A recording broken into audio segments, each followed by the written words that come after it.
Hello বাচ্চো। তো আজকে আমরা নতুন একটা চ্যাপ্টার স্টার্ট করুন, নতুন একটা ইউনিট স্টার্ট করুন। আর সেটা হলো আমরা ক্লাস 12-এর যে লাস্ট চ্যাপ্টার ওইটা, মানে সেমিকন্ডাক্টর মিন্স অর্ধপরিবাহী। আর এটার সাথে আগে ইনক্লুডেড ছিল তোমাদের ডিজিটাল ইলেকট্রনিক্স, যেখানে লজিক গেট, তারপর বাইনারি সিস্টেম, তারপর কম্বিনেশন অফ গেট। তো ওইসব টপিকগুলোও ছিল। তো এখন মোস্ট প্রবাবলি গেট চ্যাপ্টারটা তোমাদের সিলেবাস বহির্ভূত, মানে এটা রিডিউস করা হয়েছে, করোনার সময় রিডিউস করা হয়েছিল, তো ওইটা আর ইনক্লুড করা হয়নি। তো আজকে আমরা বেসিক্যালি সেমিকন্ডাক্টরটা টার্গেট একটা ভিডিওর মধ্যে শেষ করার, তো যতটুকু পারা যায়। তো দেখি আজকে শেষ হয় কি না হয়। তো আমি খুব তাড়াতাড়ি, কারণ এক্সাম তোমাদের অনেক সামনে, খুব তাড়াতাড়ি তোমার একটু স্পিডে শেষ করার ট্রাই করব ফুল চ্যাপ্টার, ঠিক আছে? তো প্রথমে আমি একদম বেসিক থেকে শুরু করি, যে সেমিকন্ডাক্টর বা অর্ধপরিবাহী, ঠিক আছে? সেমিকন্ডাক্টর বা অর্ধপরিবাহী। তো সেমিকন্ডাক্টর বুঝার আগে আমাদের বুঝতে লাগবে কন্ডাক্টর কি, মানে পরিবাহী কি, কন্ডাক্টর বা পরিবাহী। দেন সেমিকন্ডাক্টর, এটা মিডলে থাক, অর্ধপরিবাহী। দেন ইনসুলেটর, ইনসুলেটর যেটাকে বলে অপরিবাহী বা অন্তরক, ঠিক আছে? অপরিবাহী বা অন্তরক।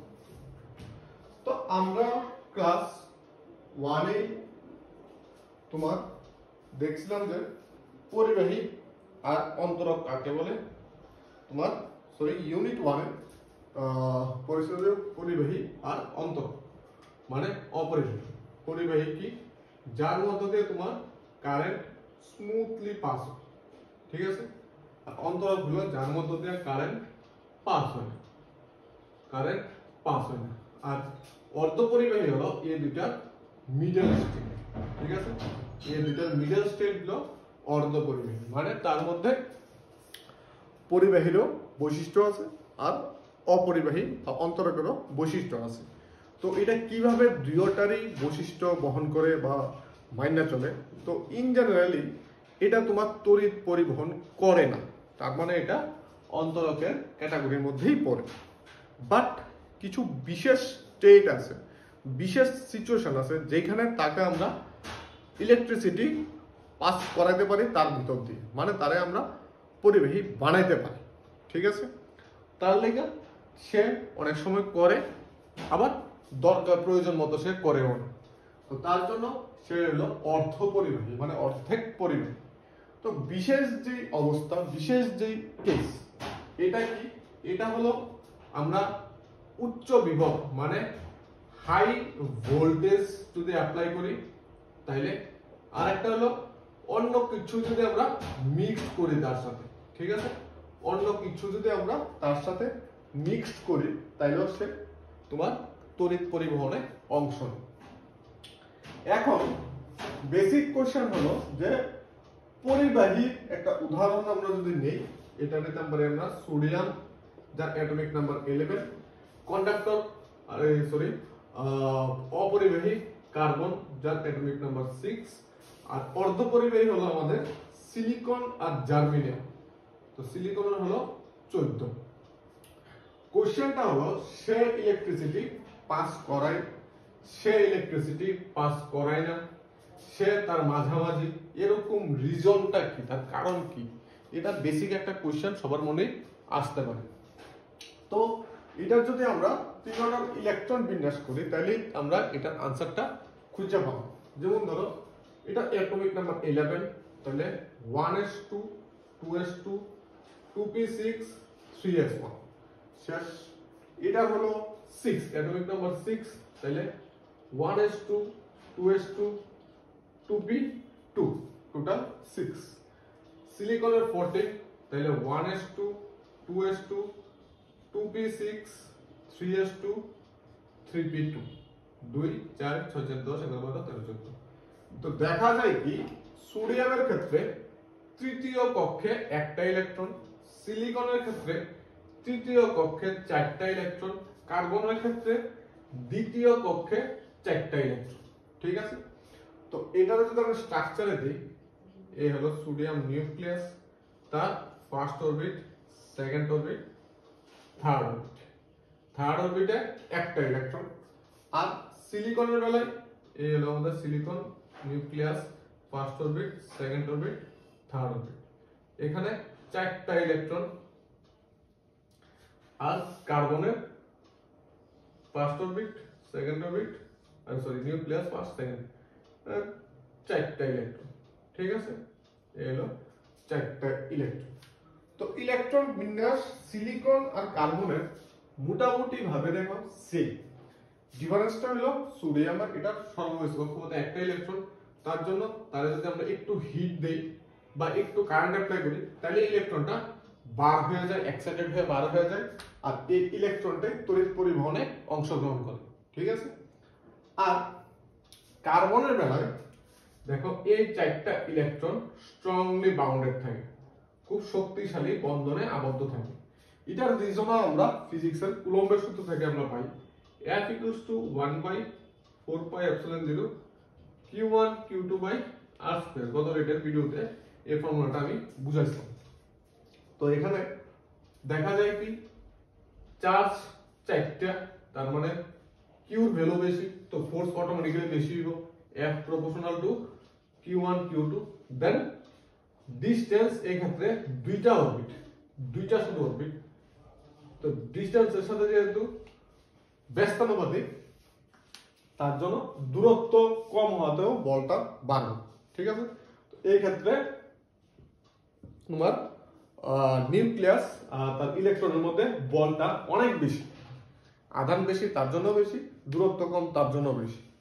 এই ক্ষেত্রে তোমার আধান বেশি, ঠিক আছে, আধান বেশি তোমার কিউ, এখানে তোমার কি বলে কার্বনের মধ্যে সর্ববেশি কক্ষপথে 4টা ইলেকট্রন, কিন্তু এই জায়গার মধ্যে দূরত্ব বেশি, কারণ এখানে 3টা কক্ষ আর এখানে 2টা কক্ষ কার্বনে, তো দূরত্ব বেশি হওয়াতে বলটা কম হয়। তার জন্য বিশেষ অবস্থা, মানে যদি আমরা বেশি বিভব প্রয়োগ করি, বেশি শক্তি প্রয়োগ করি, তাইলে এখানে ইলেকট্রনগুলি তোমার তড়িৎ প্রবাহিত করে। আর এটা তো যেটা বললাম, থার্ড অরবিট দূরত্ব অনেক বেশি, চার্জ অনেক কম, হালকা একটু চার্জ মানে শক্তি পাইলেই, ভোল্টেজ পাইলেই সেই ইলেকট্রন লস করে দেয় এবং তড়িৎ পরিবহনে অংশ নেয়। ঠিক আছে, এখান থেকে যেই কোশ্চেন তোমার ইম্পর্টেন্ট, যেটা এটা আমি প্রথমে লেখাই, যে একটা হলো তোমার পরিবাহী অন্তরক আর অর্ধপরিবাহীর মধ্যে পার্থক্য নিরূপণ করো তোমার পটি তত্ত্বের সাহায্যে। এখন প্রথম কথা হলো আমাদের বুঝতে লাগবে পটি তত্ত্ব অ্যাকচুয়ালি কি।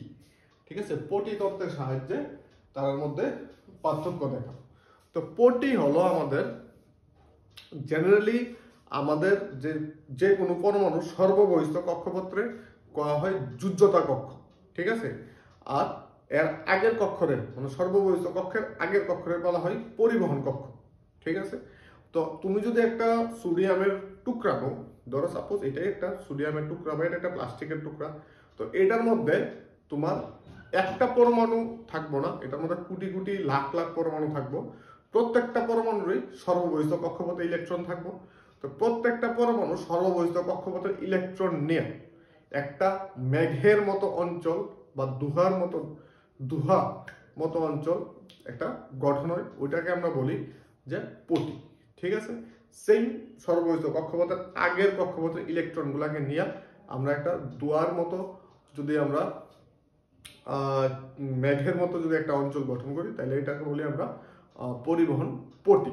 ঠিক আছে, এটা একটা হাইপোথেটিক্যাল বিষয়, মানে এটা একটা কাল্পনিক বিষয়, এরকম কোনো ফিজিক্যাল এক্সিস্টেন্স বা অস্তিত্ব নেই। তো এখানে কন্ডাক্টরের বেলায় আমাদের যে পরিবহন পটি আর যোজ্যতা পটি, তারা পরস্পর সমপতিত থাকে, মানে একটার উপর একটা মিক্সড আপ থাকে। ঠিক আছে, একটার উপর একটা মিক্সড আপ থাকে। ধরো এটা পরিবহন পটি, বুঝা গেছে? উপরেরটা আমরা যোজ্যতা পটি ধরি আর নিচেরটা আমরা পরিবহন পটি ধরি, ঠিক আছে? ধরো এটা যোজ্যতা পটি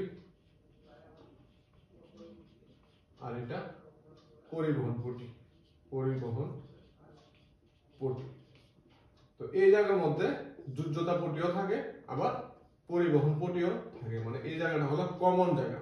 এটা দুজনেরই অঞ্চল, যোজ্যতার অঞ্চল, পরিবহন পটির অঞ্চল এটা। তার মানে যোজ্যতা পটি থেকে ইজিলি ইলেকট্রন পরিবহন পটিতে আসতে পারে, আবার পরিবহন পটি থেকে ইজিলি ইলেকট্রন যোজ্যতা পটিতে যেতে পারে। আর অন্তরকের ক্ষেত্রে যোজ্যতা পটি আর পরিবাহী পটির মধ্যে দূরত্বটা থাকে অনেক বেশি, ঠিক আছে? অনেক বেশি। ধরো এটা যোজ্যতা পটি আর এটা পরিবহন পটি, ঠিক আছে? পরিবহন পটি, তার মধ্যে যে এনার্জির গ্যাপ, এটা গ্রেটার দেন 3 ইলেকট্রন ভোল্ট, অনেক বেশি, ঠিক আছে? তার লেগে যোজ্যতা পটির থেকে পরিবহন পটিতে ইলেকট্রন আসতেই পারে না, আর পরিবহন পটি থেকে যোজ্যতা পটিতে ইলেকট্রন যেতেই পারে না, তার মধ্যে গ্যাপটা অনেক বেশি থাকে। আর অর্ধপরিবাহীর বেলায় তার মাঝখানে যেহেতু যোজ্যতা পটি আর পরিবহন পটির মাঝখানের গ্যাপ অনেক কম থাকে, যোজ্যতা পটি আর পরিবহন পটি, ঠিক আছে? এটা এনার্জি গ্যাপ যেটা, এটা less than 3 electron volt, 3 electron ভোল্টের থেকে কম থাকে। এটা খুবই ইম্পর্টেন্ট কোশ্চেন, এটা আসে এক্সাম, ঠিক আছে? এই হলো পরিবাহী, অর্ধপরিবাহী আর অন্তরকের পটিতত্ত্বের সাহায্যে পার্থক্য। এখন আসি আমরা নেক্সট, যেটা অর্ধপরিবাহী আস্তে আস্তে স্টার্ট হবে। তো বিশুদ্ধ অর্ধপরিবাহী আর অবিশুদ্ধ অর্ধপরিবাহী। অর্ধপরিবাহীকে দুই ভাগে ভাগ করা যায়, বিশুদ্ধ আর অবিশুদ্ধ। তো জেনারেলি বিশুদ্ধ মানে পিওর, পিওর মানে তার মধ্যে অন্য কোনো কিছুই মিক্সড আপ থাকবে না, ঠিক আছে? তো বিশুদ্ধর সাথে অন্য কিছু মিক্স করলে সেটা হয়ে যায় অবিশুদ্ধ, বুঝা গেছে? তো বিশুদ্ধ অর্ধপরিবাহী বা ইন্ট্রিনসিক সেমিকন্ডাক্টর, যেটা বিশুদ্ধ অর্ধপরিবাহী মানে পিওর অর্ধপরিবাহী। তো পিওর অর্ধপরিবাহী যেটা হয় সিলিকন বা জার্মেনিয়াম, তার সাথে অন্য কোনো কিছুই থাকে না, ঠিক আছে? এখন বিশুদ্ধ অর্ধপরিবাহী, ধরো এখানে বিশুদ্ধ লিখি, বিশুদ্ধ অর্ধপরিবাহীকে অবিশুদ্ধ অবিশুদ্ধ অর্ধপরিবাহী বানানোর যে প্রসেস তাকে বলা হয় ডোপিং, ঠিক আছে? বানানোর যে প্রসেস তাকে বলা হয় ডোপিং। মানে আমরা বিশুদ্ধ অর্ধপরিবাহীর সাথে কোনো কিছু একটা মিক্সড করে তাকে অবিশুদ্ধ অর্ধপরিবাহী বানাবো, ঠিক আছে? এখন বানানোর প্রসেস বা প্রক্রিয়াটাকে বলা হয় ডোপিং, আর যা আমরা মিক্স করুম তাকে বলা হয় ডোপেন্ট। বাংলাতেও ডোপেন্টই বলা হয়, ঠিক আছে? ডোপেন্ট। তো যা আমরা মিক্স করুম তাকে বলা হয় ডোপেন্ট, আর মিক্সড করার প্রসেস বা প্রক্রিয়াটাকে বলা হয় ডোপিং। এখন এই ডোপিং এর উপর বেস করে অবিশুদ্ধ অর্ধপরিবাহীটাকে পি টাইপ আর এন টাইপে দুই ভাগে ভাগ করা হয়। ডোপিং এর উপর বেস করে অবিশুদ্ধ অর্ধপরিবাহীকে দুইটা ভাগে ভাগ করা হয়, পি টাইপ আর এন টাইপ। এখন এই দুইটা ভাগ অ্যাকচুয়ালি কি? তো পি টাইপের বেলায় আমরা বিশুদ্ধ অর্ধপরিবাহী মানে সিলিকন বা জার্মেনিয়াম, ঠিক আছে? সিলিকন বা জার্মেনিয়াম এই দুইটার সাথে আমরা কি মিক্সড করলে বা মিশাইলে পি টাইপ হইব? এটা হইব ত্রিযুজি বা ট্রাইভ্যালেন্ট, ট্রাইভ্যালেন্ট বা ত্রিযুজি মৌল যদি আমরা মিশাই তাহলে এটা পি টাইপ হইব। আর এন টাইপ হইব পেন্টাভ্যালেন্ট বা পঞ্চযুজি, ঠিক আছে? এটা কিন্তু ইম্পর্টেন্ট পয়েন্ট, এগুলি থেকে শর্ট কোশ্চেন আসে কিন্তু, যে ট্রাইভ্যালেন্ট যদি আমরা মিশাই তাহলে এটা হইব তোমার পি টাইপ, আর পেন্টাভ্যালেন্ট যদি মিশাই এটা হলো এন্টেন। এখন एग्जांपल তো ট্রাইভ্যালেন্টের অ্যালুমিনিয়াম, বোরন, পেন্টাভ্যালেন্টের ফসফরাস, পটাশিয়াম, আর্সেনিক, অ্যান্টিমনি, ঠিক আছে। তো এগুলো হলো পেন্টাভ্যালেন্ট। পর্যায় সারণীর মধ্যে দেখা নিবা ট্রাইভ্যালেন্ট যদি আমরা কতগুলি মৌল আর পেন্টাভ্যালেন্ট কতগুলি মৌলের নাম ওইখান থেকে দেখা নিবা। এক্সামে তোমার এরকম কোশ্চেন দেয়, মানে দেয় মানে দেবেই দেবে, এটা খুবই ইম্পর্টেন্ট যে বিশুদ্ধ অর্ধপরিবাহী মানে বিশুদ্ধ সিলিকনের সাথে যদি অ্যালুমিনিয়াম মিশানো হয় তাহলে কোন ধরনের অর্ধপরিবাহী তৈরি হবে। বিশুদ্ধ সিলিকনের সাথে অ্যান্টিমনি বা ফসফরাস মেশানো হলে কোন ধরনের অর্ধপরিবাহী গঠিত হবে, ঠিক আছে। এখন যেটা আরেকটা ইম্পর্টেন্ট টপিক, তাদের মুখ্য আদান বাহক কি এটা আমাদের জানতে লাগবে। মুখ্য আদান বাহক দুই অর্ডার। তো এটা জানার জন্য আমার এখানে একটা স্ট্রাকচার ড্র করতে লাগবে। আমরা যদি একটা সিলিকনের টুকরা নিই, ঠিক আছে, আমরা যদি একটা বিশুদ্ধ সিলিকনের টুকরা নিই, তার মধ্যে একটা সিলিকন তো থাকবে না, তার মধ্যে অনেকগুলো সিলিকন থাকবে। আর সব সিলিকন তোমার সিলিকনের যোজ্যতা কত কেউ বলতে পারবে না। আমাদের সিলিকনের যোজ্যতা কত? আমাদের যে সিলিকন তার সর্ববহিস্থ কক্ষপথে কয়টা ইলেকট্রন থাকে একটু আগে আমরা দেখাইলাম, 4টা, ঠিক আছে। সর্ববহিস্থ কক্ষপথে 4টা ইলেকট্রন থাকে। তো সে মানে তার যোজ্যতাও 4, মানে সে তার আশেপাশের 4টা পরমাণুর সাথে বন্ধনে লিপ্ত হইতে পারবো বা বন্ধন গঠন করতে পারবো, ঠিক আছে, আশেপাশে 4টা পরমাণুর সাথে। তো আমরা যদি একটা বিশুদ্ধ সিলিকনের টুকরা নিই, তো বিশুদ্ধ সিলিকনের টুকরার মধ্যে সিলিকন গুলা এরকম চিত্রের মতো থাকবো। প্রত্যেকটা সিলিকন দেখো তার আশেপাশে 4টা সিলিকনের সাথে যুক্ত, মানে এদিকে আরো সিলিকন আছে, উপরে আছে, নিচে আছে। তো এই সিলিকনটা যেটা এদিকে একটা, এদিকে একটা, এদিকে একটা, এদিকে একটা, 4টার সাথে যুক্ত, ঠিক আছে। এখানে একটা টান মানে একটা ইলেকট্রন, মনে থাকবো, একটা দাগ মানে একটা ইলেকট্রন। তো এইখানে যদি আমরা, এটা হলো বিশুদ্ধ স্ট্রাকচার, যদি আমরা পি টাইপ বানাই, তাহলে আমরা কি মিশাবো? অ্যালুমিনিয়াম। আর অ্যালুমিনিয়াম মানে ত্রিযুজি, মানে তার সর্ববহিস্থ কক্ষপথে 3টা ইলেকট্রন। তো আমরা যদি এখানে একটা অ্যালুমিনিয়াম দেই, তাহলে তার 3টা হাত ফিল আপ হইব আর একটা হাত খালি থাকবে, ঠিক আছে। আর একটা হাত খালি থাকবো মানে এই হাতের মধ্যে ইলেকট্রনের ঘাটতি থাকবো, মানে হোল থাকবো একটা। সে চাইবো এই জায়গার মধ্যে ইলেকট্রন আনার জন্য, মানে একটা হোল বা গর্তের সৃষ্টি হইব। তো এটাকে ফিল আপ করার লিগা তার নিকটতম বন্ধের থেকে ভাঙ্গা ইলেকট্রন যাইব, এখানে আবার গর্তের সৃষ্টি হইব। এই গর্তরে ফিল আপ করার লিগা তার নিকটতম বন্ধন থেকে ইলেকট্রন ভাঙ্গা আবার যাইব, ওই জায়গার মধ্যে গর্ত সৃষ্টি হইব। তো এরকম ভাবে এই একটা হোলের জন্য ইলেকট্রনের একটা মুভমেন্ট চলতে থাকে, মানে গর্তের একটা মুভমেন্ট চলতে থাকে, এখান থেকে এখানে, এখান থেকে এখানে, এখান থেকে এখানে, পুরা সিলিকনের টুকরার মধ্যে, ঠিক আছে। তো এই জায়গার মধ্যে মুখ্য আদান বাহককে কে আধান পরিবহন করব। এখন এই সিলিকনের টুকরাটারে, মানে এখন এই অবিশুদ্ধ অর্ধপরিবাহীটারে বা এই পি টাইপ অর্ধপরিবাহীটাকে যদি আমরা তড়িৎ উৎসের সাথে বা ব্যাটারির সাথে যুক্ত করি, তাহলে কে তড়িৎ পরিবহন করব? এই হোল, ঠিক আছে। তো এখানে মুখ্য আদান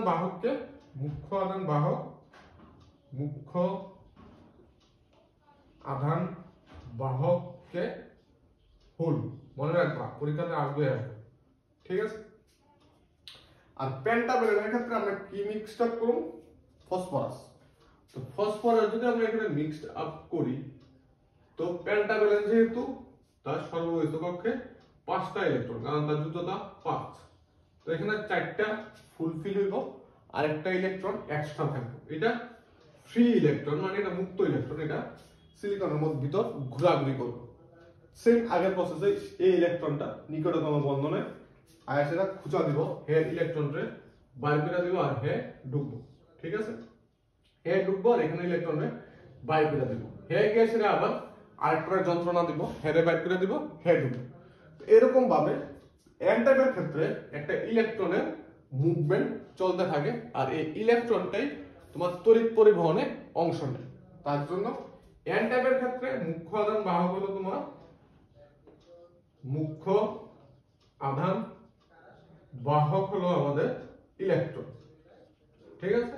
পি টাইপের ক্ষেত্রে হোল, আর এন টাইপের ক্ষেত্রে ইলেকট্রন হলো মুখ্য আধান বাহক। ভালো করে দেখো, খুবই ইম্পর্টেন্ট পয়েন্ট এগুলা, বুঝা গেছে? তো আমরা পি টাইপ কিভাবে বানাই, এন টাইপ কিভাবে বানাই, এটা আমরা শিখলাম। ডপিং শিখলাম, ডোপেন্ট শিখলাম, পি টাইপ এন টাইপের উদাহরণ আমরা শিখলাম। এখন আমরা যেটা, এটা হলো পি এন, দুইটা একসাথে পি এন সংযোগ, পি এন সংযোগ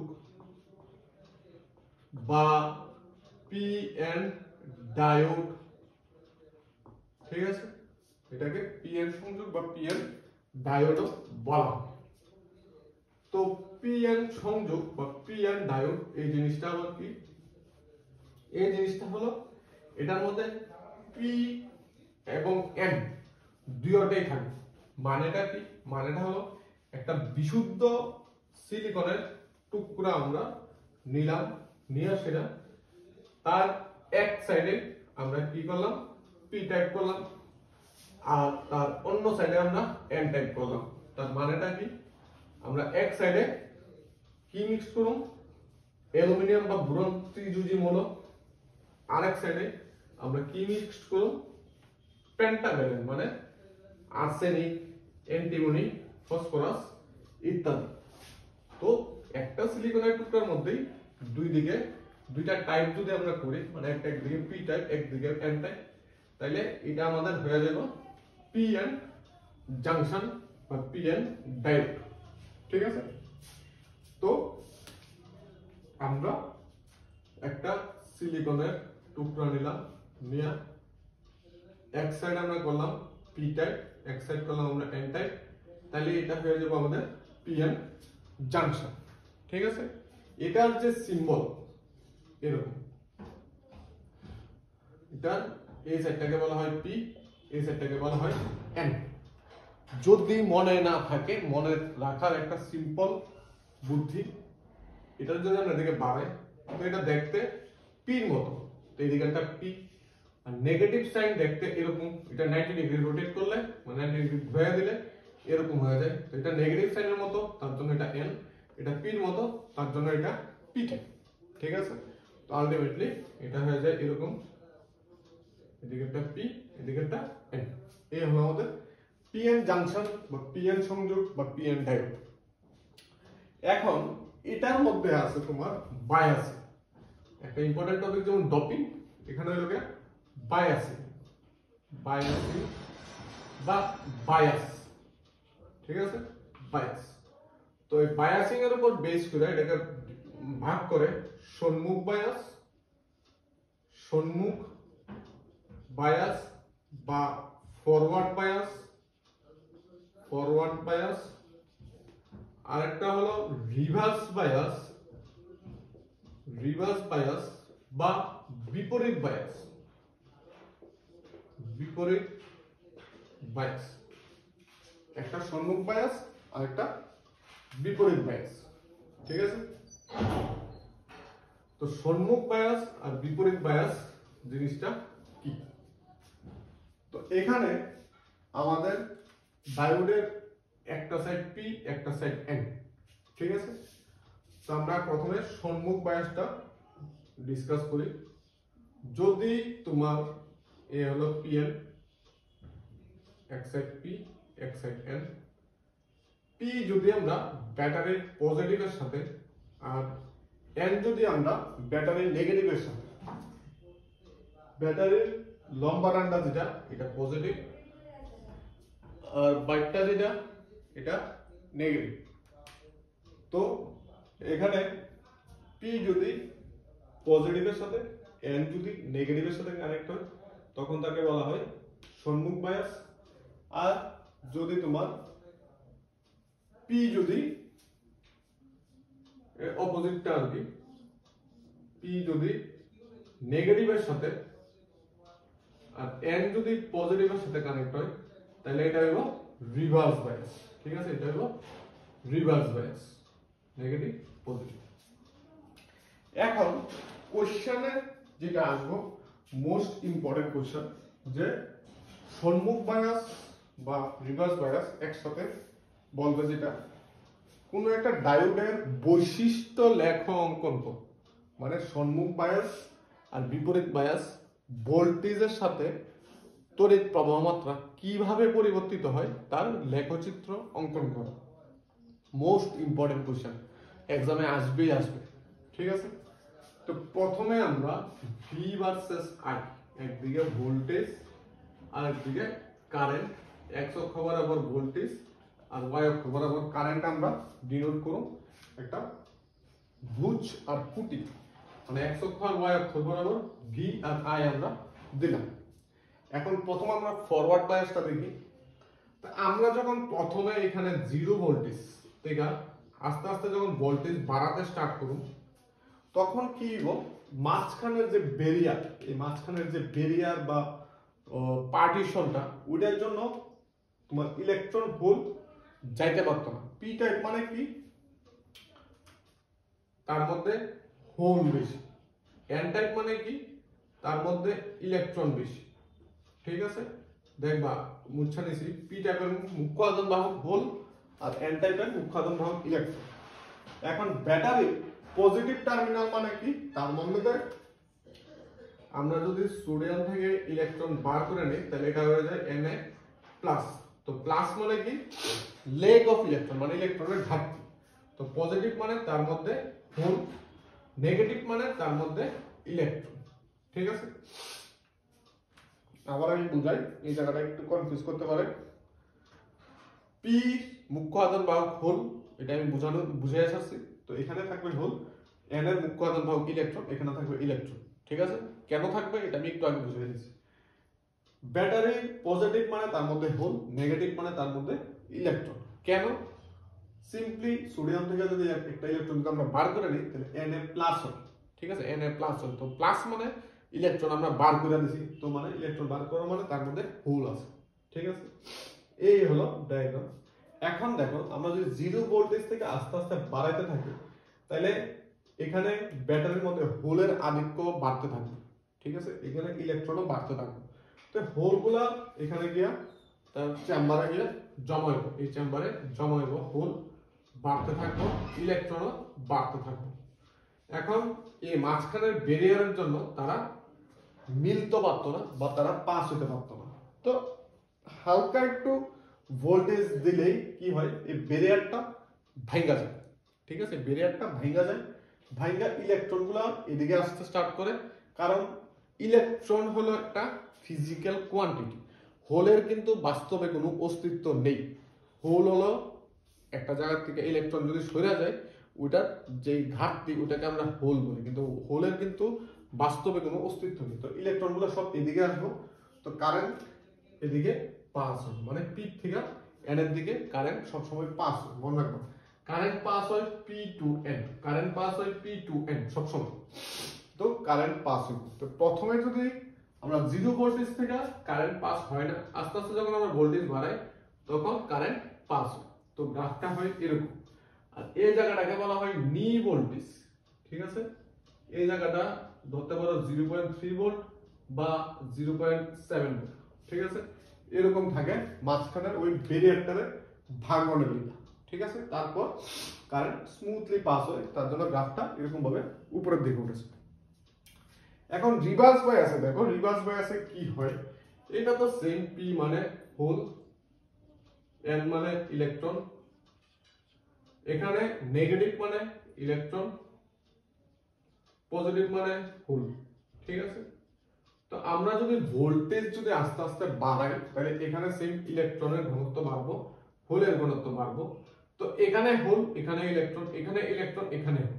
তো কি হয়, এটা যখন আমরা বাড়াইতে থাকি তখন এই হোল এই ইলেকট্রন আকর্ষণ করে, এই ইলেকট্রন এই হোলটারে আকর্ষণ করে, মানে পাওয়ারটা আস্তে আস্তে বাড়তে থাকে। তো একটা দড়ি যদি দুই দিকে যদি দুইজনের টানে এবং খুব জোরে টানে, আস্তে আস্তে জোর বাড়াতেই থাকে, তো একটা সময় কি হয়, দড়িটা ছিঁড়া যায়। তো সেম ভাবে এটা যদি তুমি ভোল্টেজ বাড়াইতে থাকো তো একটা সময় পরে ডায়োডটা পুড়া যায়, নষ্ট হয়ে যায়। ঠিক আছে, তো এটা রিভার্স হয়ে আছে, লিকেজ কারেন্টের জন্য হালকা পাতলা কারেন্ট যায়, এরপরে তোমার কোনো কারেন্ট যায় না, ডায়োডটা খারাপ হয়ে যায়। আরেকটা বিশেষ ডায়োড আছে যেটাকে বলে জেনার ডায়োড। ঠিক আছে, এটা মনে রাখবা, বিশেষ ডায়োড আছে যেটাকে বলে জেনার ডায়োড। এই ডায়োড তোমার রিভার্স বায়াসে কারেন্টকে পাস করে, তখন তার জন্য যে গ্রাফটা আছে এটা ডট ডট না হয়ে এরকম স্ট্রেট লাইন হয়। জেনারেলি নরমাল ডায়োডে আসে। নরমাল ডায়োডের বৈশিষ্ট্য লেখা হলে প্রথম চিত্রটা দিবা, মানে ডট ডট দিবা, এখানে লাইন দিবা না। আর যদি জেনার ডায়োড করে দেয় তাহলে ওই ডট ডটের জায়গায় একটা লাইন দিবা, কারণ জেনার ডায়োড রিভার্স বায়াসে কারেন্ট পাস করে, তার জন্য জেনার ডায়োডকে অনেক কাজেই ব্যবহার করা হয়। এটা হলো একটা বিশেষ ধরনের ডায়োড যেটা রিভার্স বায়াসে কারেন্টকে পাস করে। তো এখানে আমরা সম্মুখ বায়াস পড়লাম, বিপরীত বায়াস পড়লাম, তাদের বৈশিষ্ট্য লেখা পড়লাম। এগুলা খুবই ইম্পর্টেন্ট জিনিস, দেখো ভালো করে। তারপর আমরা দেখুন যেটা, এটা হলো রেকটিফায়ার। ঠিক আছে, এরপরে আমরা যেটা দেখুন এটা হলো রেকটিফায়ার, মানে বাংলাদেশ যাকে বলা হয় একমুখী কারক। একমুখী কারক কি? একমুখী কারক হলো আমাদের যে যন্ত্র বা যে মেশিন, বলতে পারো এখন আমরা মোবাইলের যে চার্জার, ওই চার্জারটা ভিতরে ফাংশনটা আমরা দেখুন যে চার্জার কিভাবে তোমার এসি ভোল্টেজটারে ডিসি করে। ঠিক আছে, চার্জারটাই আমরা এখন পুরো ধরতে গেলে। তো দেখো রেকটিফায়ার বা একমুখী কারক, রেকটিফায়ার বা একমুখী কারক। ঠিক আছে, রেকটিফায়ার বা একমুখী কারক। এখানে আমাদের এটাকে দুই ভাগে ভাগ করা হয়। একটা হলো তোমার ফুল ওয়েভ আর একটা হলো হাফ। মানে একটা হলো তোমার পূর্ণ তরঙ্গ একমুখী কারক আর একটা হলো তোমার অর্ধ তরঙ্গ একমুখী কারক। মানেটা একটা রেকটিফায়ার কি করে, সবটা তরঙ্গকে তোমার একমুখী করে, আর একটা কি করে, অর্ধেকটা তরঙ্গকে একমুখী করে। একমুখীটা মানে কি, এসি কে ডিসি করে। আমরা জেনারেলি জানি যে এসি যেটা আছে, এসি হলো তোমার এরকম সাইন ওয়েভ, বিশুদ্ধ সাইন ওয়েভ দেখতে এরকম। তার মধ্যে পজিটিভও পাওয়া যায়, নেগেটিভও পাওয়া যায়। ঠিক আছে, উভয়মুখী। আর একমুখী মানে হয় তুমি পজিটিভ পাইবা, নয় নেগেটিভ পাইবা। ঠিক আছে, একমুখী, একটাই দিক, পজিটিভ অথবা নেগেটিভ। তো আমরা এখানে দেখুন কিভাবে এই ফুল ওয়েভটাকে বা এসিটাকে কিভাবে ডিসি করা হয়। তো তার জন্য কি করা হয়, বেশি কিছু করা হয় না। এখানে আমরা একটা ধরো এসি সোর্স, এটার সাথে আমরা ট্রান্সফরমার একটা কানেক্ট করব। তো ট্রান্সফরমার দিয়ে কি করব, জাস্ট খালি ভোল্টেজটাকে ড্রপ করা হয়। কারণ আমাদের যে বাড়ি ঘরের মেইন লাইনের ভোল্টেজ এটা অনেক বেশি, মোটামুটি 220 ভোল্টের মতো থাকে। আর আমরা মোবাইলের চার্জারে 5 ভোল্টেজ আর 6 ভোল্টেজ থাকে। তো ভোল্টেজটা ড্রপ করানোর জন্য এই ট্রান্সফরমার, আদারওয়াইজ এটা কোনো দরকার নেই। এখানে একটা সিম্পল একটা পিএন ডায়োড আমরা লাগাই দেব, শেষ। তারপর আমরা এই জায়গার মধ্যে আউটপুট দেখব, মানে এই জায়গার মধ্যে মোবাইলের চার্জারের পিনটা দিতে পারবো, এই জায়গার মধ্যে আউটপুট। ঠিক আছে, তো এই জায়গার মধ্যে আমরা ইজিলি তোমার কি পাই যাবো, ডিসি পাই যাবো। খালি একটা ডায়োড তুমি লাগাইবা, ডিসি পাই যাবে, এসি থেকে ডিসি হয়ে যাবে। কিভাবে হয় দেখো এখন। তো আমরা যখন তোমার কি বলে এটাকে, এখানে যে এসি, ঠিক আছে, এটা এখানে যে এসি, এটা হলো আমাদের সাইন ওয়েভ। ঠিক আছে, এটা হলো আমাদের সাইন ওয়েভ।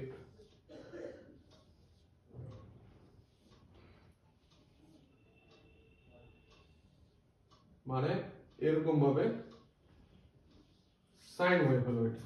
ঠিক আছে, এটা হলো আমাদের ইনপুট, যেটা আমরা চার্জারের ভিতর ঢুকবো, প্লাগটা যখন আমরা লাগাবো, এটা হলো এসি। এখন আমরা ডিসি যেটা আছে এটা আমরা এই জায়গাতে মেজার করব, মানে আউটপুটটা আমরা এই জায়গাতে দেব। ঠিক আছে, দেখো যখন ইনপুটের এই পজিটিভ পার্টটা যাইব, তো আমরা ধরি এটা হইব পজিটিভ, এই জায়গাটা হইব নেগেটিভ। ঠিক আছে, যখন ইনপুট প্লাসটা যাইব, তো এটা প্লাস এটার মাইনাস আমরা ধরে নিছি, এটা মাইনাস এটা প্লাস ধরলেও কোনো সমস্যা নেই, আমরা ধরছি এটা প্লাস এটা মাইনাস। তো এখানে প্লাসটা যেটা আছে ডায়োডের, এটা হলো পি টাইপ, এটা হলো এন টাইপ। তো এখানে প্লাসটা যেটা আছে এটা লাগবো পি এর সাথে, তখন কি পাইবো ফরওয়ার্ড বায়াস, সম্মুখ বায়াস। তখন কি করব, ডায়োডে কারেন্টে পাস করাইব, মানে পজিটিভ কারেন্টটা পাস হইব, নেগেটিভ কারেন্ট তো অটোমেটিক্যালি এদিকে আছে। তাহলে আমরা আউটপুটে কি হইব, কারেন্ট পাম। ঠিক আছে, আউটপুটে আমরা কারেন্ট পাম। এখন যখন এই মাইনাস পার্টটা যখন যাইব, নেগেটিভ পার্টটা, তখন এটা হয়ে যাবে নেগেটিভ, তখন নেগেটিভ কানেক্ট হইব পি এর সাথে, তখন কি পাইব রিভার্স বায়াস। তখন কি করব, ডায়োডে কারেন্টটাকে ব্লক করে দিব, রিভার্স বায়াসে কোনো কারেন্ট পাস হবে না, তখন ডায়োডে কারেন্টটাকে ব্লক করে দিব, তখন আউটপুটে কোনো কারেন্ট পাস হতো না, মানে নীল, কোনো কারেন্ট পাস হতো না। সেম ভাবে যখন এই পজিটিভ পার্টটা যাব, তখন আবার কারেন্ট পাস হবে, নেগেটিভ পার্টে কোনো কারেন্ট পাস হতো না।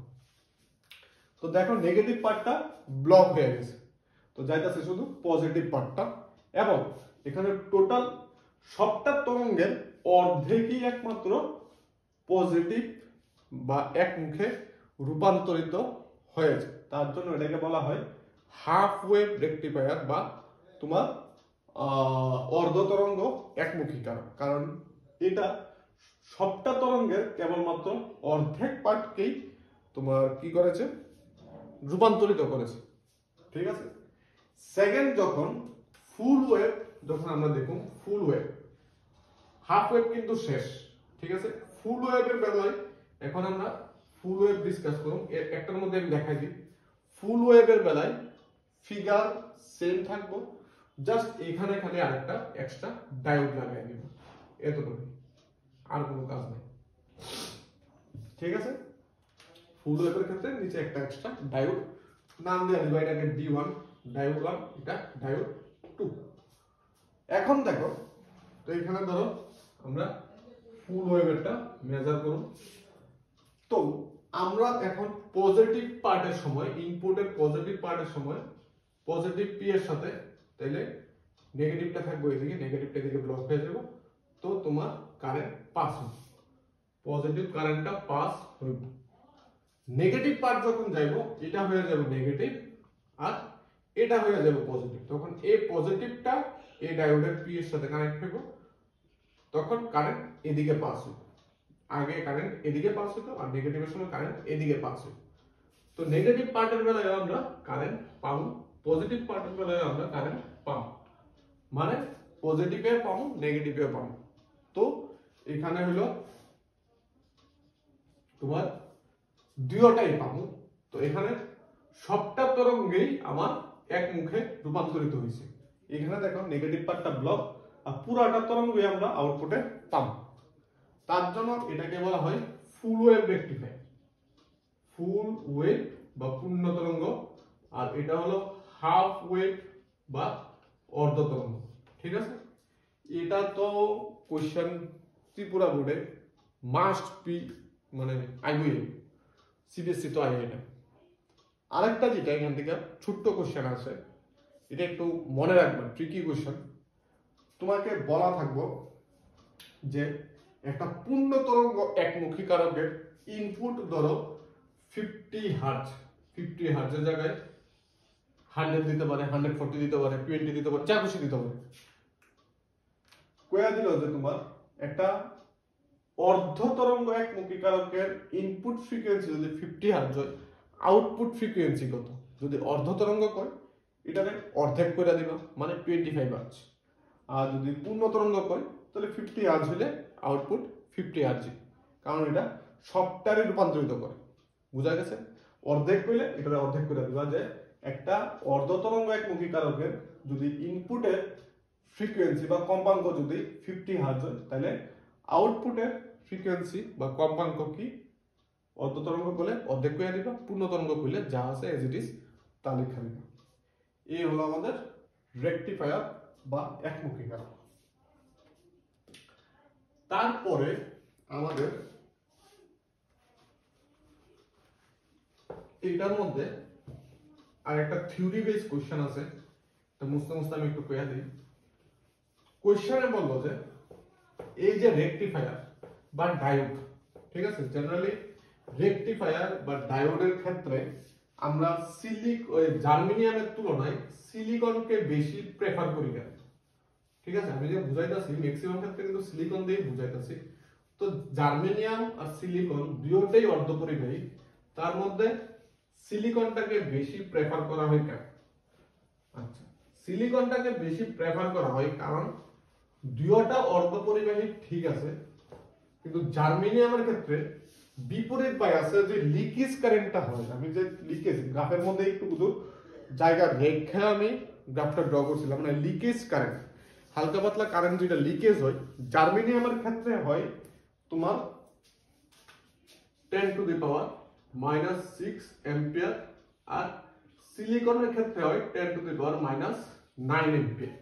তো সিলিকনের ক্ষেত্রে অনেক কম, 10 টু দি পাওয়ার -9 অ্যাম্পিয়ার, আর জার্মেনিয়ামের ক্ষেত্রে 10 টু দি পাওয়ার -6 অ্যাম্পিয়ার, মানে এই কারেন্টটা লস হয়, লিকেজ কারেন্ট। তো তার জন্য আমরা সিলিকনটা বেশি প্রেফার করি কারণ সিলিকনের লিকেজ কারেন্ট অনেক কম, ঠিক আছে। তো এখন এই জায়গার মধ্যে কিছু কিছু জিনিস যেটা আছে, যেমন ধরো ডায়োডের মধ্যে আছে কি আছে তোমার ফটো ডায়োড, যেটাকে বলা হয় সোলার সেল আমরা বলতে পারি, ঠিক আছে। তো ফটো ডায়োডের সিম্বল কি? সিম্বল হলো নরমাল ডায়োড, আর এরগুলা দিবা এরকম হবে, ঠিক আছে। তো ফটো ডায়োড এরকম হয়। তো এটার কারণ কি? যখন আমরা ডায়োডের সাথে গেলিয়াম আর্সেনাইড, গেলিয়ামের সাথে যখন আর্সেনিক মিক্সড করি তখন আমরা মেবি ফটো ডায়োড পাই। এটা একটু চেক করে নিও গুগলে। গেলিয়ামের সাথে আর্সেনিক যদি আমরা করি তাহলে আমরা ফটো ডায়োড পাই। তো এটার বিশেষত্ব কি? এটার উপর যদি আলো পড়ে, ডায়োডের উপর যদি আলো পড়ে তাহলে ডায়োডের ভিতর দিয়ে কারেন্ট পাস হয়, ঠিক আছে। ডায়োডের ভিতর যদি আলো পড়ে ডায়োডের ভিতর দিয়ে কারেন্ট পাস হয়। তো এটাই আমরা সোলার সেল বা সোলার প্লেট, যা দেখো সোলার প্যানেল, ওইগুলোর মধ্যে দেখবা ছোট ছোট অনেকগুলো ডট ডট ডট ডট করা থাকে, এগুলো এক একটা ডায়োড।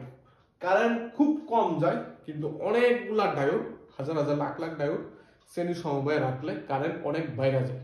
কথায় আছে যে তোমার বিন্দু বিন্দু জল দিয়ে সমুদ্র গঠিত হয়। তো এরকম ভাবে অনেকগুলো ছোট ছোট ডায়োড দিয়ে তোমার বড় প্যানেল বানানো হয়, আর ওই প্যানেল থেকে অনেক তড়িৎ পাওয়া যায়। তো এটা হলো সোলার সেল বা ফটো ডায়োড। এটার উল্টা অপোজিট যেটা, এটা হলো আমাদের এলইডি, যেটা বুঝছো সেটাই আমাদের বাড়ি ঘরে যেটা দেখা যায় এলইডি, মানে এলইডি বাল্ব, এলইডি টিউব, ওইটা এলইডি, যার ফুল ফর্ম জানা রাখো লাইট ইমিটিং ডায়োড। এলইডির ফুল ফর্ম হলো লাইট ইমিটিং ডায়োড, ঠিক আছে। তো এটা সোলারের উল্টা, মানে তার মধ্য দিয়ে যখন কারেন্ট পাস হইব এলইডির মধ্য দিয়ে তখন সে আলো বিকিরণ করবে, ঠিক আছে। যখন তার ভিতর দিয়ে কারেন্ট পাস হইব তখন সে আলো বিকিরণ করব। এটা হলো আমাদের এলইডি। এলইডির ব্যবহার লেখা দিবা যে ট্রাফিক সিগন্যালে ব্যবহার করা হয়, তারপর এখনকার দিনে এলইডি ক্যালকুলেটর ব্যবহার করা হয়, যে কোনো ডিজিটাল ডিভাইসে এলইডি বাল্ব ব্যবহার করা হয়।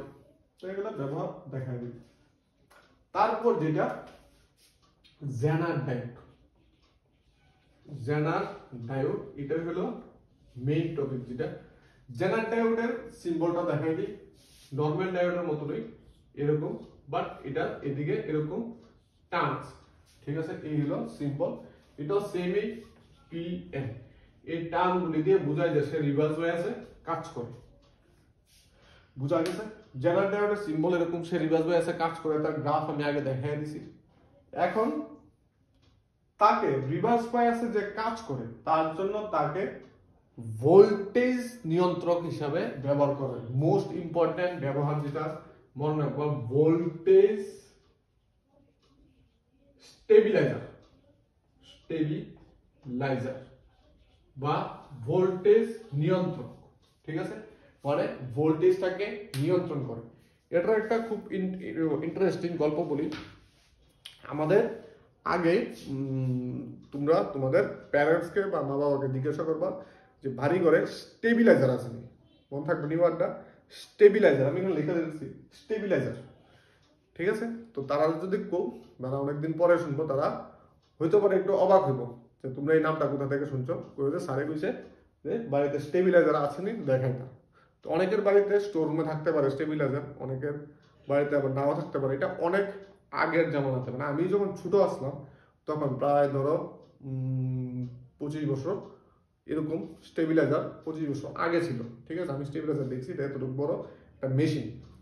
আগে কি হইতো, আগে সব হাই পাওয়ারের জিনিস ইউজ করা হতো, বড় বড় হিটার, একটা 2000 ওয়াট 2500 ওয়াট, বড় বড় বাল্ব একটা 200 ওয়াট 150 ওয়াট, মানে সব যেটার পাওয়ার কনজিউমশন বেশি থাকতো ওইসব জিনিস ইউজ করতো, কারণ তখন ডিজিটাল কোনো কিছুই আবিষ্কারই হয়নি, ঠিক আছে। হিটার, ইস্ত্রি, বড় বড় সব ভারী ভারী জিনিস, ভারী ভারী মানে ওজনের দিক দিয়ে না, মানে ক্ষমতার দিক দিয়ে খুব হাই পাওয়ারের জিনিস ইউজ করা হতো। তো সন্ধ্যার পরে কি হইতো, তোমার ভোল্টেজ কমে যেত না, চার বাড়ির সবাই বাল্ব টাল্ব জ্বালাই দিত, গরমের দিনে ফ্যান ট্যান চালাইতো, ভোল্টেজ কমে যেত না। তো টিভি কি হইতো, টিভি যে পিকচারটা আছে একবার এরকম ছোট হইতো একবার বড় হইতো, একবার ছোট হইতো একবার বড় হইতো। টিভি অনেক সময় এরকম ভাবে নাচতো, মানুষ এরকম ভাবে দুলতো, ঠিক আছে। এটি অনেক আগের মেমোরি। আমি যা যা কথা এখানে কইছি তোমার মা বাবাকে জিজ্ঞাসা করো, তাহলে তারাও এরকমই হইতো। পিকচার মানুষ এরকম এরকম ভাবে দুলতো, ঠিক আছে, কারণ ভোল্টেজ বাড়তো আর কমতো। তো যারা একটু তোমার ধনী টাইপের লোক আসতো তারা কি করতো, দামি স্টেবিলাইজার বা দামি কম দামি মোটামুটি সবার বাড়িতেই স্টেবিলাইজার একটা থাকতো। তো স্টেবিলাইজার কি করে, ভোল্টেজটারে বাড়াইয়া দিত। যখন সন্ধ্যার দিকে ভোল্টেজ কমে যেত তখন ভোল্টেজটারে এরকম সুইচ থাকতো, মুদ্রা দিয়া আমরা ভোল্টেজটারে বাড়াইয়া দিতাম, ঠিক আছে। তখন যেই দুলাটা আছে এটা মোটামুটি বন্ধ হয়ে যেত, ভোল্টেজটা জায়গা দেখা করতো, বুঝা গেছে। আবার যখন ভোল্টেজ বেশি বাইরে যেত না তখন আমরা কমায় সেটা আবার ভোল্টেজটারে কমায় দিতাম, তখনও টিভি আমরা ঠিকঠাকভাবে দেখতে পারতাম। তো ভোল্ট স্টেবিলাইজার কি করতো, ভোল্টেজটারে নিয়ন্ত্রণ করতো। সেম এত বড় মেশিনটার কাজ এখন ছোট্ট একটা ডায়োড, এতটুকু ডিজিটাল ডায়োড দেখতে ছোট্ট একটা ডায়োড তোমার ইজিলি করে, বুঝা গেছে। কিভাবে করে এটা আমি দেখাম, তার সাথে আরেকটা আমি স্টোরি করি, দেখবা। আগে যখন প্রথম প্রথম ফোন বার হয়েছিল, যেমন ধরো আমার ফার্স্ট ফোন আমি পাইছি ক্লাস 9-এ, তাও ফোনের টোটাল মেমোরি র্যাম প্লাস রম মিলে আসলো তোমার এটা 12 MB, ঠিক আছে। তো তার ধরো বছর 2-3 বছর আগে বোধহয় ফোন বার হয়েছিল। তো ওইসব দিনে ফোন তোমার সারা রাত্র চার্জ দিলে ফোন ব্লাস্ট হয়ে যেত, ঠিক আছে। এটা ম্যাক্সিমাম ক্ষেত্রে দেখা যায়, মানে তখন শোনা যেত বেশি। এখন কিন্তু সারা রাত্র ফোন চার্জ দিলে ফোনের কোনো ক্ষতি হয় না। যদি চাও তাহলে আজকে রাত্রে ফোন চার্জে দিতে পারো। আমি কমু যে এখানে হয়তো ক্ষতি হয় না, তার একটা কারণ আছে। তো যদি তোমার ফোন ঠিকঠাক থাকে তাহলে ক্ষতি হইতো না। পরের দিন ওইটা যদি মোবাইলটা যদি ধরো, মোবাইলটা যদি ঠান্ডা থাকে তাহলে মনে করবো মোবাইলের কোনো ক্ষতি হয়েছে না, ঠিকঠাক আছে। আর মোবাইল যদি দেখো যে গরম হয়ে গেছে তাহলে সারা রাত চার্জ দিও না, ঠিক আছে। তার মানে তোমার মোবাইলের মধ্যে এই যে জেনারেল ডায়োড ওইটা খারাপ হয়ে গেছে, ঠিক আছে। তো তার লিগা সারা রাত চার্জ দিলে সারা রাত্রই ফোন চার্জ হয়েছে, তোমার কারেন্ট সাপ্লাই তোমার ভিতর চলছে মোবাইলের, তার লিগা এটা গরম হয়ে গেছে, ঠিক আছে। তো এখন দেখো এখানের মধ্যে যেটা আমি তোমার সারা রাত্র ফোন চার্জ দিলে এখনকার দিনে ফোন কোনো ক্ষতি হয় না, কারণ ফুল চার্জ হওয়ার পরে অটোমেটিক্যালি চার্জ বন্ধ হয়ে যায়, তোমার ফোন আর চার্জ নেয় না। এটা ছোট্ট একটা ডায়োডে এই কাজটা করে। হঠাৎ করে যদি তোমার ভোল্টেজ, কারেন্টের ভোল্টেজ যদি খুব বাইরে যায়, ঠিক আছে, তখন কি হয় যে বেশি ভোল্টেজটা এটা মোবাইলের ভিতর যায় না, তাতেও মোবাইল নিরাপদ থাকে। ভোল্টেজ যদি আপ ডাউন করে তোমার লাইনের, তাইলেও তোমার ভোল্টেজ যায় না, তোমার মোবাইল নিরাপদ থাকে। কারণ মোবাইলের প্রোটেকশনের জন্যই আমরা এই জেনারেল ডায়োডটা ব্যবহার করি, ঠিক আছে। শুধু মোবাইল না, আমাদের যে ডিজিটাল টিভি মানে ফ্ল্যাট টিভি বাড়ি ঘরে যে এখনকার দিনে ফ্ল্যাট টিভি দেখা যায়, ওটার মধ্যেও থাকে এটা। এরপরে যে কোনো ডিজিটাল যেগুলি তোমার বড় বড় স্মার্ট টিভি, ল্যাপটপ বলো, যে কোনো কিছুর ভিতরেই এই জেনারেল ডায়োড এখন লাগানো থাকে। ফ্রিজের মধ্যেও লাগানো থাকে। আর মানে যে যে জায়গা আগে স্টেবিলাইজার ইউজ করা হতো, ওই সব জায়গার মধ্যে এখন জেনারেল ডায়োড লাগানো থাকে। আর এটা মেইন অ্যাডভান্টেজ যেটা, এটা হলো ভোল্টেজ নিয়ন্ত্রক বা স্টেবিলাইজার হিসাবে জেনারেল ডায়োড ব্যবহার করা হয়। তো কিভাবে সে ভোল্টেজটাকে নিয়ন্ত্রণ করে দেখো, খুব মজার একটা জিনিস। ধরো এই জায়গার মধ্যে আমাদের ফ্লাকচুয়েটিং ডিসি ইনপুট, মানে যেটা তোমার পরিবর্তী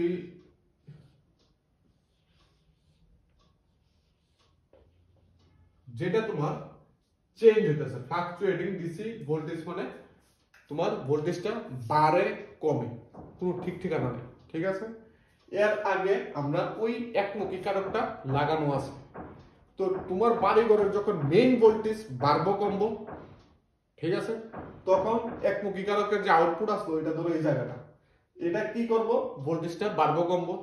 মেইন ভোল্টেজ যদি হয়ে যায় 400 ভোল্ট, তাহলে এটাও 5 ভোল্টের থেকে 10 ভোল্ট হয়ে যাবে, ঠিক আছে না। তো মেইন ভোল্টেজ যদি কমে, তাহলে এটাও কমে যাবে। একমুখী কারক কি করে, খালি তোমার কনভার্ট করতেছে, ঠিক আছে। তুমি যদি ইনপুটে যদি বাড়ায় দাও, আউটপুটে একটু হলে তো বেশি পাইবা, বুঝতেছো না ব্যাপারটা। তো এখানে কি হয়, তোমার যে মোবাইলের ডিভাইসটা, মোবাইল যে ব্যাটারি, এটা তো তোমার মোবাইলের ব্যাটারি, এই মোবাইলের ব্যাটারি যেটা, এটা 5 ভোল্টের বেশি যদি যায়, ব্যাটারি নষ্ট হয় বা মোবাইলের অন্যান্য জিনিসপত্র নষ্ট হয়। তো আমি কি করলাম, এখানে যে জেনারেল ডায়োড, এই জেনারেল ডায়োডটাকে আমি যে নি ভোল্টেজ, এটা আমি 5 ভোল্টেজে নিলাম, ঠিক আছে। যে নি ভোল্টেজ বা বিভব পতন যেটা, এখানে যে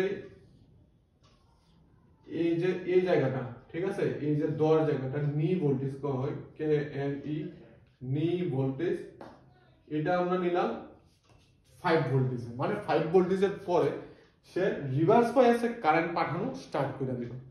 এখন দেখো কিভাবে মেকানিজমটা হয়। এটা পজিটিভ,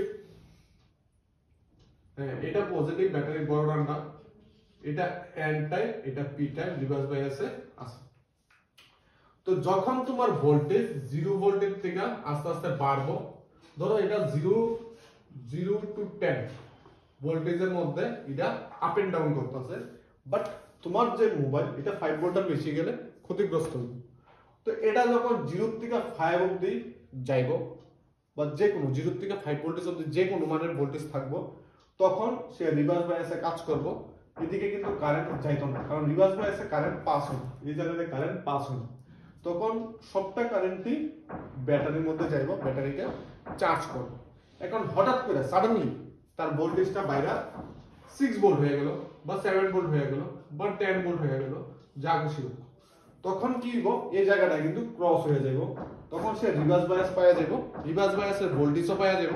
তখন সবটা কারেন্ট কি করব, এদিক দিয়ে যাব, যত চার্জ যাব সবগুলা চার্জ এদিক দিয়ে ঘুরা এদিক দিয়ে যাব, এই রাস্তা দিয়ে ঘুরে পড়ব। ব্যাটারির ভিতর চার্জ তোমার যাইতেই না, মানে এক্সেস চার্জ যেটা, এটা ব্যাটারির ভিতর গিয়ে পৌঁছাইতেই না। তাহলে তোমার ব্যাটারি যেটা আছে এটা নিরাপদ থাকবে, বুঝা গেছে। তো ব্যাটারি যেটা আছে আমরা নিরাপদ থাকবো। 5 ভোল্টেজ করলে এখানে অটোমেটিক্যালি 5 ভোল্টেজই থাকবে, 5 ভোল্টেজের বেশি এই জায়গা দিয়ে পাস হইতো না। এখন ধরো তোমার ব্যাটারি, তুমি রাতে চার্জে লাগিয়ে ঘুমিয়ে গেছো না, ব্যাটারি ফুল চার্জ হয়ে গেছে। ফুল চার্জ হয়ে গেছে মানে কি, ব্যাটারি দুইটা টার্মিনালের মধ্যে অলরেডি 5 ভোল্টেজ আছে। এই 5 ভোল্টেজ যেটা আছে, এটা এই জায়গার মধ্যে আসে না, বয়ে থাকবে 5 ভোল্টেজ, যেহেতু কানেক্টেড, ঠিক আছে, এটি কানেক্টেড। তো এখানে 5 ভোল্টেজ থাকবে। তো এখান থেকে যদি এখন 1 ভোল্টেজ যদি যায়, তাহলে কি হবে, 5 প্লাস 1 5.1, এই অ্যাক্সেসটা রিভার্স বায়াস হয়ে এদিকে আয় পড়বে। 0.1 গেলেও 5.1 অ্যাক্সেসটা এদিকে ঘুরে আয়া পড়বে, মানে তোমার যে অ্যাক্সেস ভোল্টেজ বা কারেন্ট, এটা এটার ভিতরে যাইতেই পারতো না। মোবাইল ফোনের ব্যাটারি অবধি সে পৌঁছাইতেই পারতো না, সে ঘুরিয়া তোমার আবার জায়গাতে আসবে। তার জন্য আমরা মোবাইল অলওয়েজ সেফ থাকে কারেন্টের প্লাগে ইনসার্ট করব, ঠিক আছে। তো এই হলো আমাদের জেনারেল ডায়োডের ব্যবহার, যেটাকে ভোল্টেজ নিয়ন্ত্রক হিসাবে ব্যবহার করা হয়।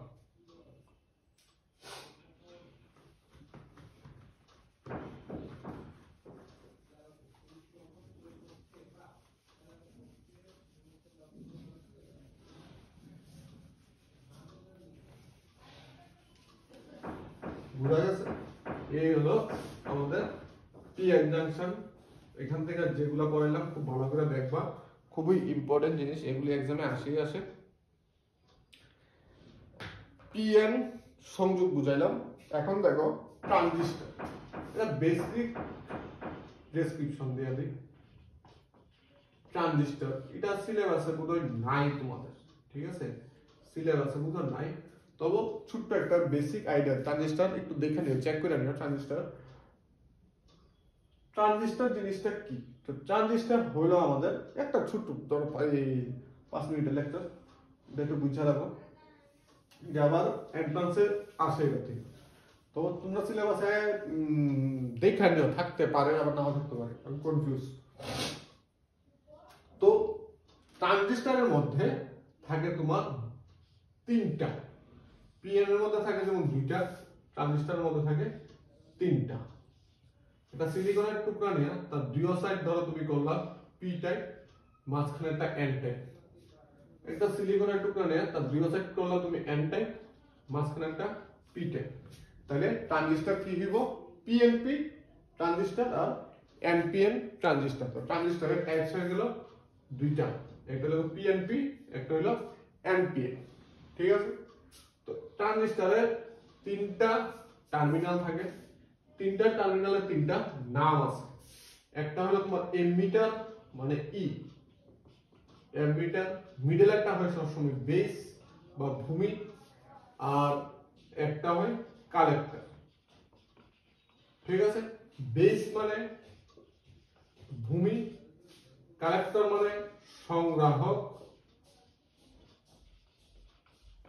আর এমিটার মানে নিঃসারক, ঠিক আছে? সংগ্রাহক, নিঃসারক আর কালেক্টর এই ভূমি। তো এখানে তার আবার সিম্বল আছে, তাদেরকে আলাদা আলাদা সিম্বলে প্রকাশ করা হয়।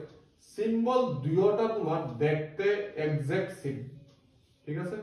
দেখো সেম, দেখতে এক্সাক্ট সেম।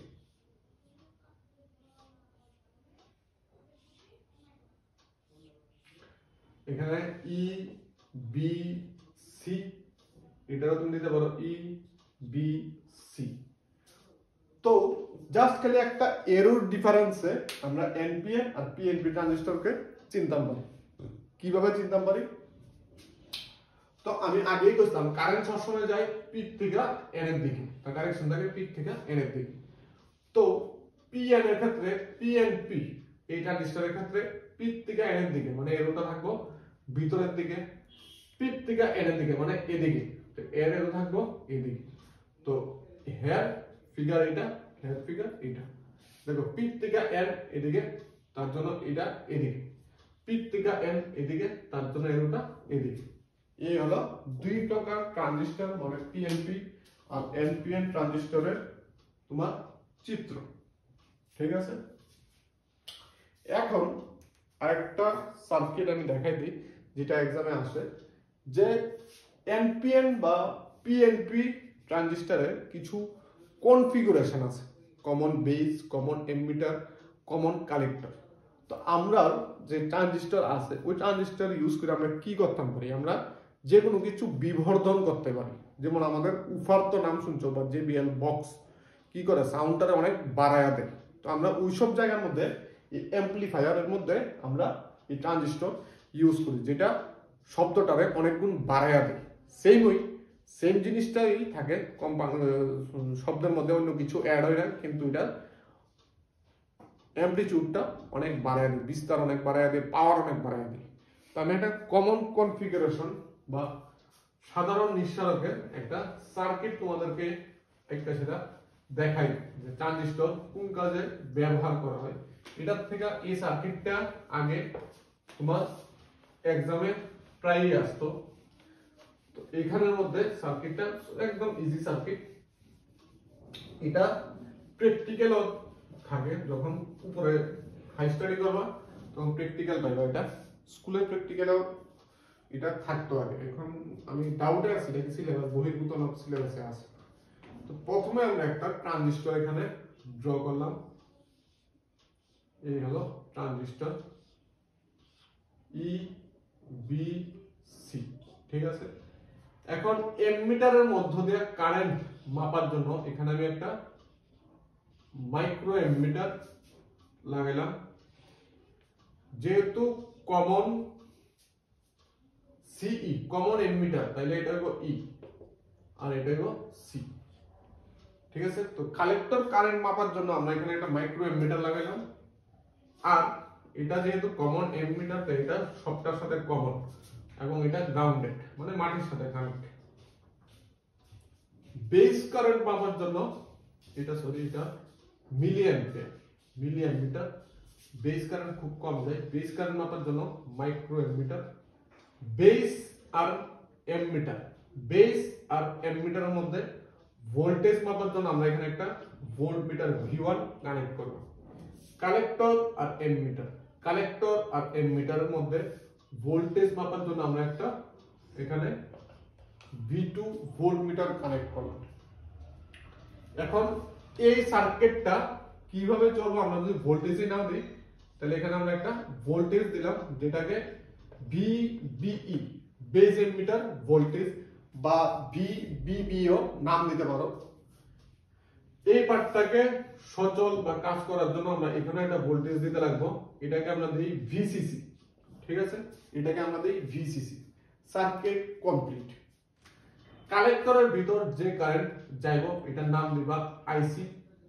এমিটার দিয়ে যে কারেন্ট বার হইব তার নাম দিবা IE। বেস দিয়ে যে কারেন্ট ঢুকবো তার নাম দিবা IB।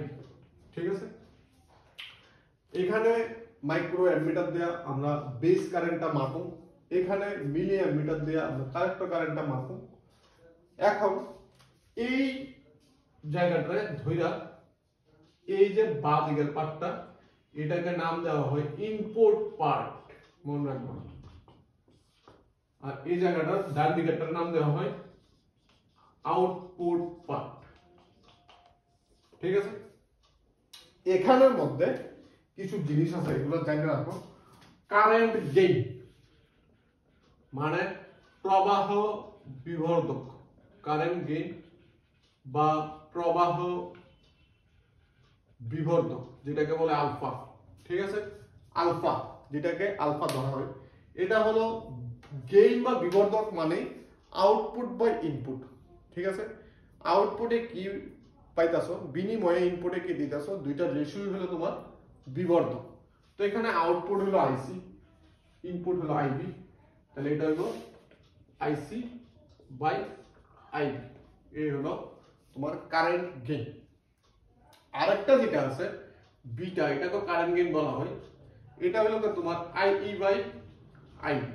এটাও তো তোমার আউটপুটের ভিতরেই পড়ে। এটা বা এটা করলে তুমি কারেন্ট গেইন পাইলো, এটাকে বলা হয় বিটা। ঠিক আছে, এখন যদি আমরা দেখি ভোল্টেজ গেইন, তাহলে কি হইব output voltage by input voltage. যদি আমরা একটু রেজিস্ট্যান্স গেইন বা রোধের যে বিবর্ধক, আউটপুট রোধ বাই ইনপুট রোধ। তো এগুলা একটু দেখে নিলাম। ঠিক আছে, এটা সব আমার জেরক্সের মধ্যে সুন্দর করে লেখা আছে PDF এর মধ্যে। এই পার্টটা একটু বাড়িতে দেখে নিন। ঠিক আছে, তো আজকে এতটুকু পর্যন্তই থাক। হোল চ্যাপ্টার যেটা এটা কমপ্লিট। ইউনিট 9 নিয়ে আর তোমাদের কোনো চিন্তা নেই।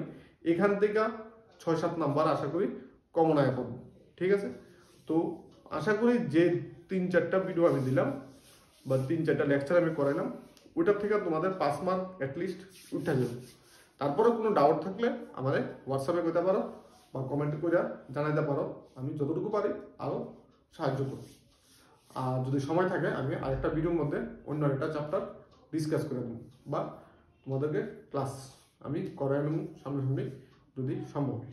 ঠিক আছে, দেখা হইব নেক্সট ভিডিওতে। ততক্ষণের জন্য টাটা।